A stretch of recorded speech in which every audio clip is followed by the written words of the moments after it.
In the news, Western Cape Minister of Agriculture, Economic Development and Tourism, Ivan Meyer, says a major effort is underway to improve performance at the Port of Cape Town. This follows a previous export season during which large volumes of agricultural exports had to be diverted to Eastern Cape ports. Meyer says more than 55,000 tonnes of table grapes were rerouted, putting producers and exporters under significant logistical and financial pressure. He says poor port performance threatens profitability, competitiveness and jobs. The department is working with Transnet and industry organisations to address various challenges. Organisations such as Hortgrow and the Fresh Produce Exporters Forum have also expressed concerns, particularly following the release of the latest World Bank and S&P Global Container Port Performance Index. According to the index, the Port of Cape Town ranked last out of 400 ports assessed. Meyer says an efficient port is essential for export growth and economic development. AgriSA says it welcomes the National Energy Regulator of South Africa's report confirming that electricity tariffs are placing increasing pressure on farmers. According to the NERSA report, recent tariff adjustments have had unintended consequences for agriculture.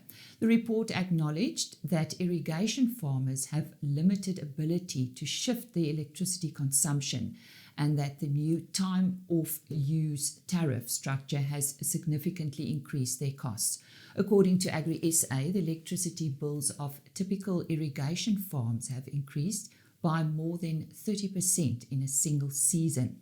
The organisation says electricity is now the second biggest input cost after labour. AgriSA's Chief Operating Officer Yolanda Andrach says the findings merely confirm what farmers have already been experiencing. She says the changes proposed in the report should help create a fairer tariff system. Further engagement is planned in a bid to find solutions. President Cyril Ramaphosa het 'n aantal veranderinge aan die nasionale uitvoerende gesag aangekondig na 'n konsultasie met die Demokratiese Alliansie. Die veranderinge volg nadat die DA onlangs 'n versoek in hierdie verband gerig het.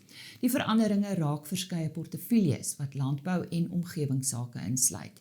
Willie Oukamp sal voortaan as die nuwe minister van Landbou dien, terwyl David Meinier as minister van Bosbou, Visserye en die Omgewing aangestel is. Die huidige minister van Landbou, John Steenhuisen, skuif na die pos van adjunkminister van Handel, Nywerheid en Mededinging. Alexandra Abrams word adjunkminister van Elektrisiteit en Energie, Jack Bloom adjunkminister van Water en Sanitasie en Joseph Kassim adjunkminister van Hoër Onderwys. Dina Pooley is as minister van Maatskaplike Ontwikkeling aangestel. Die Suid-Afrikaanse melkbedryf het verlede jaar meer melk geproduseer ten spyte van 'n daling in produsentegetalle.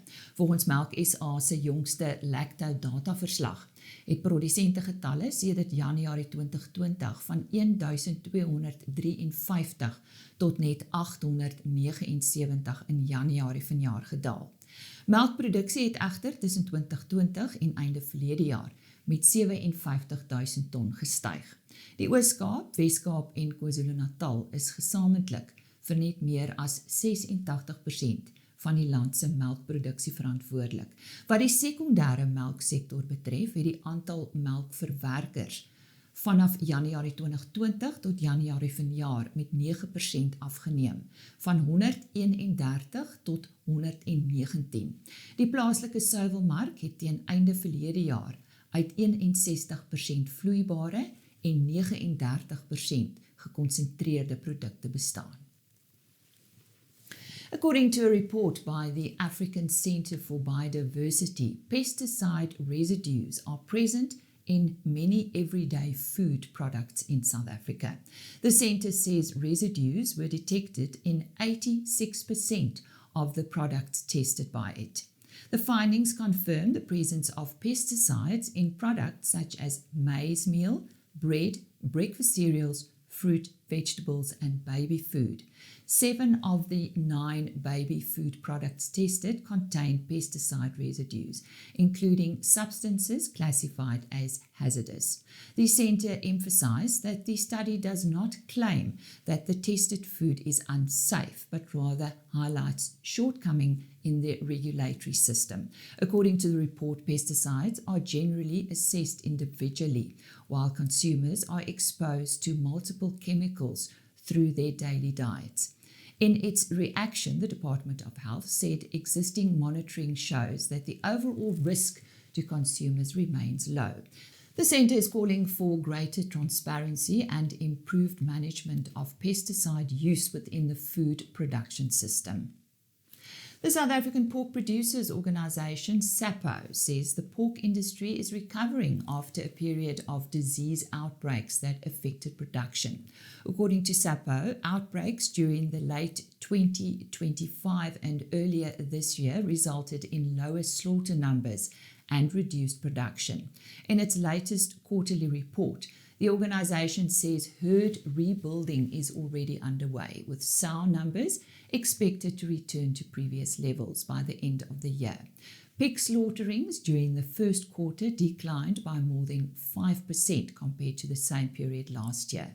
At the same time, domestic pork prices increased, while yellow maize prices declined sharply, reducing feed costs.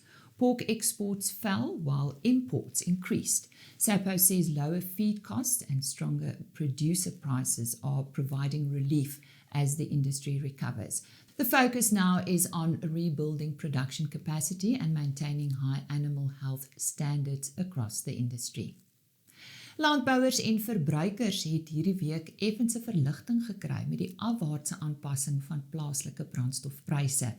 Die Departement van Minerale en Petroleumhulpbronne se riglynbedrag vir 93 oktaan petrol het met R2.01 per liter afgekom, terwyl 95 oktaan petrol se prys met R1.96 per liter gedaal het. Diesel is tussen R3.14 en R3.59 per liter goedkoper op groothandelvlak. Die departement sê laer internasionale oliepryse en 'n sterker rand het tot die dalings bygedra. 'n Deel van die verlagings word egter deur die regstelling van die regering se algemene brandstofheffing teengewerk. Die burgerregteorganisasie AfriForum het nou 'n dringende beroep op die minister van Finansies gedoen om die tydelike verligting van die brandstofheffing permanent te maak, om die las op verbruikers te verlig.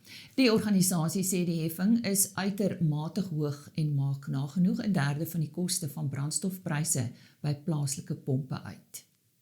'n Nuwe studie toon dat skaapprodusentgetalle in Suid-Afrika besig is om af te neem.